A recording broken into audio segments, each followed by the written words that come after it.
नमस्कार दोस्तों, मैं एएसव्यू चैनल में अजय सिंह आपका स्वागत करता हूं। दोस्तों, आज मैं आपसे भ्रष्टाचार यानी करप्शन के विषय में बात करूंगा। दोस्तों, आप जानते हैं कि भ्रष्टाचार एक ऐसी बीमारी है जो पूरी दुनिया में फैली हुई है। ये कोरोना से भी ज़्यादा खतरनाक बीमारी है। ये कैंसर से भी ज़्यादा खतरनाक बीमारी है। कैंसर हुआ, कोरोना हुआ, इनका तो इलाज है दोस्तों, लेकिन भ्रष्टाचार का कोई इलाज नहीं है।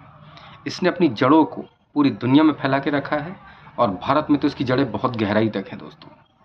उन जड़ों को निकालना लगभग असंभव है दोस्तों, लेकिन हम कोशिश कर रहे हैं, लेकिन वो इतनी आसानी से निकलेंगे नहीं दोस्तों।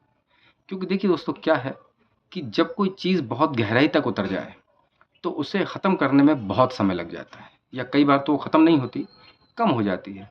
तो हम तो यही चाहते हैं कि ख़त्म ना हो, कम से कम तो हो जाए। अब भ्रष्टाचार इतना फैला, इतना फला फूला, कैसे? कुछ तो इसके कारण होंगे। पहली बात तो दोस्तों, हम ये समझते हैं कि भ्रष्टाचार है क्या। तो देखिए दोस्तों, भ्रष्टाचार को अगर संधि विच्छेद किया जाए तो भ्रष्ट धन आचार बराबर भ्रष्टाचार।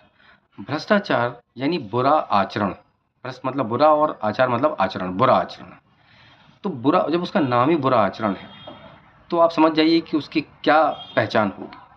दोस्तों, सबसे बड़ी बात यह है कि जब कोई व्यक्ति नियम विरुद्ध, न्याय विरुद्ध अपने स्वार्थ के लिए कोई काम करता है तो वो कहलाता है भ्रष्टाचार। दोस्तों, आप जानते हैं कि भारत को हम लोग सोने की चिड़िया कहते थे। दोस्तों, भारत को जितने आक्रमणकारी थे उन्होंने सबने आके लूटा, लेकिन आपको जान के बड़ा ताज्जुब होगा दोस्तों कि उन लोगों ने तो कम लूटा, हमारे देश के जो नेता और भ्रष्ट अधिकारी और अफसर थे और कर्मचारी थे, इन लोगों ने ज़्यादा लूटा है। अगर आप एक पूरा आंकड़ा निकालें तो मेरे ख्याल से जितना बाहर वालों ने इस देश को नहीं लूटा, उससे कई गुना अंदर वालों ने इस देश को लूट लिया। दोस्तों, अगर आपको भ्रष्टाचार देखना है तो आप जाइए और कहाँ देखिए? सरकारी कार्यालयों के अंदर। दोस्तों, आप विश्वास नहीं करेंगे कि बिना पैसा दिए हुए आपकी फाइल 1 इंच भी इधर से उधर नहीं हिलती। मतलब भ्रष्टाचार का ये स्थिति है सरकारी कार्यालयों के अंदर। मतलब गांधी जी इतने ताकतवर हैं कि जब तक उस पर गांधी जी का वजन ना रखा जाए वो फाइल जो है अपनी जगह से हिलती नहीं है, लेकिन जहां आपने गांधी जी रख दिया तो फाइल ऐसा लगता है दौड़ने लगी।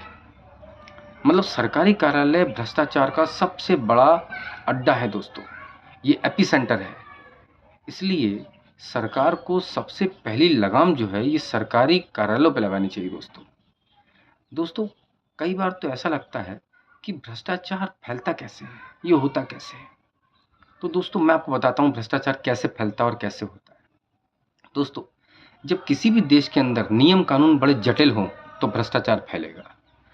जब आप ये देखेंगे कि असमानता है, स्वार्थ है, असंतोष है, वहाँ पे आपको ये नज़र आए कि टैक्स सिस्टम जो है बड़ा कॉम्प्लिकेशंस वाला है, तो वहाँ पे आपको भ्रष्टाचार मिलेगा।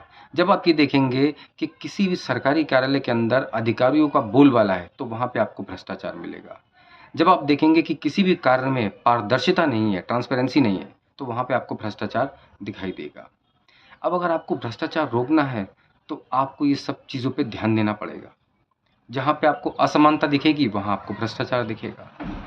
अब दोस्तों, हो क्या रहा है कि भ्रष्टाचार निकलने की जड़ क्या है? तो भ्रष्टाचार निकलने की जड़ है ब्यूरोक्रेट्स यानी अधिकारी। अधिकारी और कर्मचारी अगर इन पे लगाम लग जाए तो भ्रष्टाचार जो है अपने आप ही समाप्त हो जाएगा या बहुत हद तक रुक जाएगा। तो सरकार को मेरा ये एक सजेशन है, मेरी ये एडवाइस है कि अगर आपको भ्रष्टाचार पे लगाम कसना है तो सबसे पहले आप सरकारी कार्यालयों को पकड़िए। वहाँ पे सरकारी अधिकारी जो हैं उनको दंडित कीजिए। देखिए, एक कहावत है संस्कृत में कि भय बिनु होए न प्रीत, यानी जब तक भय ना होगा तब तक प्रेम नहीं होगा। यानी आपको डर दिखाना पड़ेगा। डर किस टाइप का? आप जितने भी भ्रष्ट अधिकारी कर्मचारी हैं जो रेड हैंडेड पकड़ाए हैं, उन्हें आप सस्पेंड मत कीजिए, उन्हें आप सीधे डिसमिस कीजिए। उनके डिसमिसल से ये हो जाएगा कि लोग घबरा जाएंगे, जितने कर्मचारी और अधिकारी हैं वो डर जाएंगे, और उनको पकड़िए, उनको डिसमिस कीजिए और 10 साल की उनको कारावास की सज़ा दीजिए। इससे लोगों में, कर्मचारियों में एक मैसेज जाएगा कि अब करप्शन में हमें इन्वॉल्व नहीं होना। दूसरा ये है कि दोस्तों, कि जब आप ऐसी कार्रवाई करेंगे, 100-200 लोगों पे अगर ऐसी कार्रवाई हो गई तो आप ये विश्वास कीजिए कि कर्मचारियों में एक डर बैठ जाएगा। दोस्तों, एक पिक्चर आई थी गब्बर, आपने देखी होगी। उस गब्बर फिल्म के अंदर जब गब्बर लोगों को मारता है तो एक डर बैठ जाता है। दोस्तों, हम किसी को मारेंगे नहीं, हम लोग गुंडे नहीं हैं। हम तो एक कार्रवाई करेंगे और कार्रवाई भी इतनी तगड़ी होगी, इतनी तगड़े तरीके से दंडित किया जाएगा कि उससे कर्मचारी और अधिकारियों में डर बैठ जाएगा। तो वो रिश्वत लेने से पहले 100 बार सोचेंगे। ये डर ही हमारा काम करेगा। दूसरा तरीका ये है दोस्तों कि सरकार जो है वो लोगों को जागरूक करे। जागरूक कैसे करें? जैसे 9 दिसंबर को अंतर्राष्ट्रीय भ्रष्टाचार विरोधी दिवस मनाया जाता है। जब उस दिन पूरी दुनिया के अंदर लोग अलग-अलग तरीके से भ्रष्टाचार के पुतले जलाते हैं, धरने प्रदर्शन करते हैं, लोगों को जागरूक करते हैं। ऐसे ही आपको लोगों को जागरूक करना पड़ेगा और लोगों को बताना पड़ेगा कि भाई भ्रष्टाचार में अगर आप इन्वॉल्व होगे, अधिकारी अगर इन्वॉल्व है तो आप भी अगर इन्वॉल्व होगे तो सज़ा आपको भी मिलेगी। बहुत हद तक आपको ये करना पड़ेगा काम, ताकि भ्रष्टाचार मिट सके। दोस्तों, भ्रष्टाचार मिटाने के लिए आपको कुछ अलग एफर्ट नहीं लगाना, बल्कि इच्छा शक्ति होना चाहिए दोस्तों। अगर सरकार में इच्छा शक्ति है तो भ्रष्टाचार मिटाने में बिल्कुल समय नहीं लगेगा। आप लोगों को जागरूक कीजिए, लोगों को बताइए कि आपको भ्रष्टाचार से कैसे लड़ना है, क्योंकि लोग ही एक वो शक्ति हैं जो भ्रष्टाचार के विरुद्ध लड़ने में आपकी सहायता कर सकते हैं। देखिए दोस्तों, मेरा मानना है कि क्रांति जो होती है वो रातों रात आती है, लेकिन परिवर्तन धीरे-धीरे आता है। और भ्रष्टाचार नामक बीमारी जो है ये एकदम से समाप्त नहीं होगी दोस्तों, इसको ख़त्म करने के लिए हमें समय लगेगा। लेकिन हाँ, ये ख़त्म हो सकती है, अगर सरकार चाहे और हम चाहें तो। दोस्तों, आज के लिए इतना ही। बहुत बहुत धन्यवाद। कल मिलते हैं एक नए विषय पे। भारत माता की जय। जय सिया राम।